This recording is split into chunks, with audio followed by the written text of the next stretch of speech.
আমরা এক থাকলে হাসিনার মতো কেউ আর আসতে পারবে না। জুলাই যোদ্ধাদের যথাযথ মর্যাদা দিতে হবে, এমনটাই মন্তব্য করেছেন রিজভী। ইরানে সেনা কমান্ডার, পরমাণু বিজ্ঞানী সহ 60 জনের রাষ্ট্রীয় জানাজা অনুষ্ঠিত। ইস্পাহানের ভূগর্ভেই ইরানের পারমাণবিক শক্তি। এতক্ষণ শুনছিলেন সংবাদ শিরোনাম, এবারে বিস্তারিত। জাতীয় নাগরিক পার্টির উত্তরাঞ্চলীয় মুখ্য সংগঠক সার্জিস আলম বলেছেন, বিগত দিনে পাঞ্জাবি টুপি পরা লোকদের বিভিন্নভাবে হয়রানি করা হয়েছে। আগামীতে দেশ, জনগণ ও খুনিদের বিচার প্রশ্নে ঐক্যবদ্ধ থাকব। আমরা এক থাকলে হাসিনার মতো কেউ আর আসতে পারবে না। যত বড় খুনি হোক, তাদের প্রতিহত করা হবে। শনিবার বিকালে ঢাকার সোহরাওয়ার্দী উদ্যানের সংস্কার, গণহত্যা, বিচার ও পিআর পদ্ধতিতে জাতীয় নির্বাচনের দাবিতে ইসলামী আন্দোলনের আয়োজিত মহাসমাবেশে আমন্ত্রিত অতিথির বক্তব্যে তিনি এসব কথা বলেন। সার্জিস আলম বলেন, কারো অপপ্রচার বা প্রোপাগান্ডায় কিচ্ছু যায় আসে না। 24 পরবর্তী বাংলাদেশে সবাই ঐক্যবদ্ধ। আগামী জাতীয় নির্বাচনে কোনো নির্দিষ্ট দল বা ব্যক্তিকে সামনে রেখে কিচ্ছু হবে না বলে মন্তব্য করেন এনসিপির এই নেতা। এ সময় সংখ্যানুপাতিক পদ্ধতিতে নির্বাচনের পক্ষে সার্জিস মতামত ব্যক্ত করেন। মহাসমাবেশে ইসলামী আন্দোলনের কেন্দ্রীয় নেতারা ছাড়াও বিভিন্ন রাজনৈতিক দলের প্রতিনিধিরা বক্তব্য রাখেন। এতে সভাপতিত্ব করেন ইসলামী আন্দোলনের আমির ও চরমোনাই পীর মুফতি সৈয়দ মোহাম্মদ রেজাউল করিম। রংপুরে জাতীয় পার্টি ও এনসিপির নেতাকর্মীদের করা পাল্টাপাল্টি অভিযোগ মামলা হিসেবে রেকর্ড করা হয়েছে। রোববার রাতে কোতোয়ালি থানায় মামলা দুটি রেকর্ড করা হয়। বিষয়টি নিশ্চিত করেছেন কোতোয়ালি থানার ওসি মোহাম্মদ আতাউর রহমান। এর আগে গত বৃহস্পতিবার নগরীর সেনপাড়ায় জাপা চেয়ারম্যানের বাড়ি দ্য স্কাই ভিউতে হামলা, ভাঙচুর ও বাড়িতে রাখা কয়েকটি মোটরসাইকেল অগ্নিসংযোগের ঘটনা ঘটে। ওই ঘটনায় শুক্রবার রাতে কোতোয়ালি থানায় বৈষম্য বিরোধী ছাত্র আন্দোলন ও এনসিপির নেতাকর্মীদের বিরুদ্ধে মামলা করতে আসেন জাপার কয়েকজন নেতা। মামলার বাদী হন জাতীয় ছাত্র সমাজের কেন্দ্রীয় সদস্য সচিব আরিফ আলী, কিন্তু সেদিন মামলা রেকর্ড না করে অভিযোগ হিসেবে নেয় থানা পুলিশ। তদন্ত করে মামলাটি রেকর্ডভুক্ত করার কথা জানানো হয়েছিল। পরে শনিবার মামলা নিতে কোতোয়ালি থানার ওসিকে 24 ঘন্টার আলটিমেটাম দেন জাপার কো চেয়ারম্যান ও রংপুরের সাবেক mayor Mostafizur Rahman Mostafa. July August গণ অভ্যুত্থানের শহীদ ও যোদ্ধাদের যথাযথ মর্যাদা দেওয়ার আহ্বান জানিয়েছেন বিএনপির সিনিয়র যুগ্ম মহাসচিব রুহুল কবির রিজভী। তিনি বলেন, আমরা জুলাই বিপ্লবের শহীদ ও যোদ্ধাদের সঠিক মর্যাদা দিতে চাই। এই জুলাই আগস্টেই তাদের প্রাপ্য মর্যাদা দিতে হবে।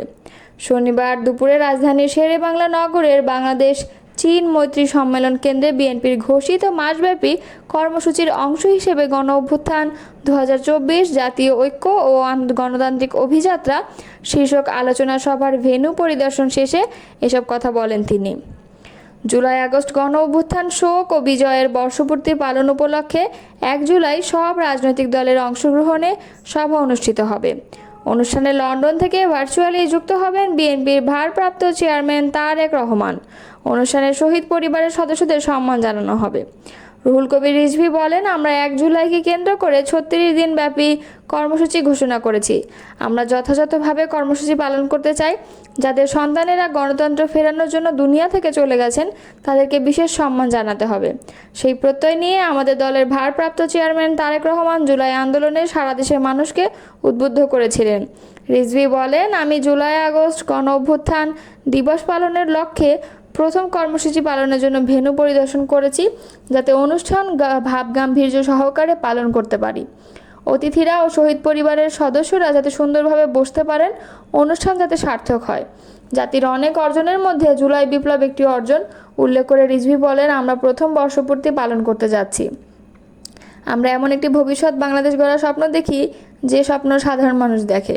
সবাই নিরাপদ জীবন প্রত্যাশা করি।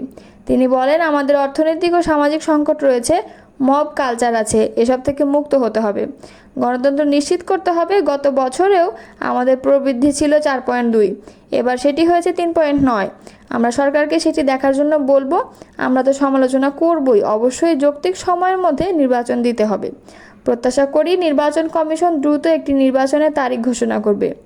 বিএনপি যুগ্ম মহাসচিব শহীদউদ্দিন চৌধুরী অ্যানি বলেন, জুলাই বিপ্লবকে স্মরণীয় করে রাখতে মাসব্যাপী কর্মসূচি ঘোষণা করেছি। আমাদের দাবি ও প্রত্যাশা খুব শিগগিরই শেখ হাসিনার বিচার কাজ দৃশ্যমান হবে।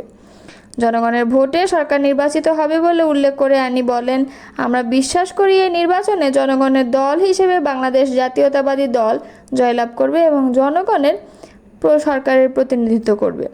তিনি বলেন, আমরা শহীদ ও আহত পরিবারের পাশে দাঁড়ানোর সর্বাত্মক চেষ্টা করছি এবং আমরা মনে করি একটি কমিশন বা সংস্থার মাধ্যমে শহীদ পরিবারের পাশে আমরা দাঁড়াবো। আমাদের এই ধরনের কাজ অব্যাহত থাকবে। দখলদার ইসরায়েলের হামলায় নিহত সেনা কমান্ডার ও পরমাণু বিজ্ঞানী সহ 60 জনের রাষ্ট্রীয় জানাজার আয়োজন করেছে ইরান। শনিবার রাজধানী তেহরানের ইঙ্গেলাব স্কয়ারে তাদের জানাজার আয়োজন করা হয়। নিহতদের মরদেহগুলো ইরানি পতাকায় মোড়ানো ছিল, আর কোনো কফিনে কার মরদেহ রয়েছে সেটি শনাক্তে সামনে ছবি দেওয়া ছিল। গত 13 জুন রাতে ইসরায়েল ইরানে হামলা চালায়। 12 দিন যুদ্ধ চলার পর যুক্তরাষ্ট্রের প্রস্তাব ও কাতারের মধ্যস্থতায় দুই পক্ষের মধ্যে যুদ্ধবিরতি হয়। জানাজায় অংশ নিতে যারা এসেছিলেন তাদের অনেকের গায়ে কালো পোশাক ছিল, হাতে ছিল ইরানের পতাকা। তারা ইঙ্গেলাব স্কয়ারে বিভিন্ন স্লোগান দেন।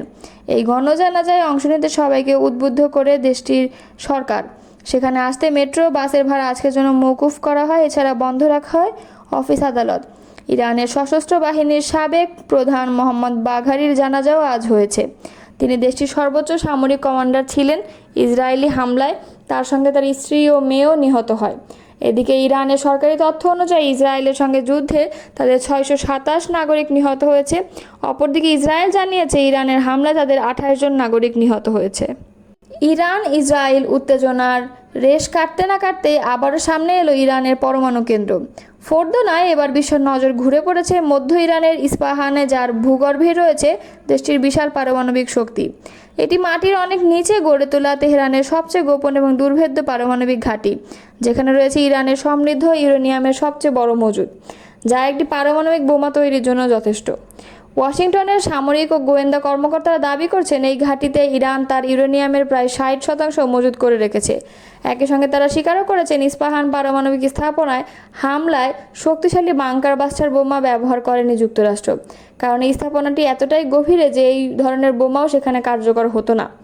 বৃহস্পতিবার মার্কিন সিনেটরদের এক গোপন ব্রিফিংয়ে এই তথ্য নিশ্চিত করেছেন মার্কিন প্রতিরক্ষা বিভাগের জয়েন্ট চিফস অব স্টাফের চেয়ারম্যান জেনারেল ড্যান কেইন।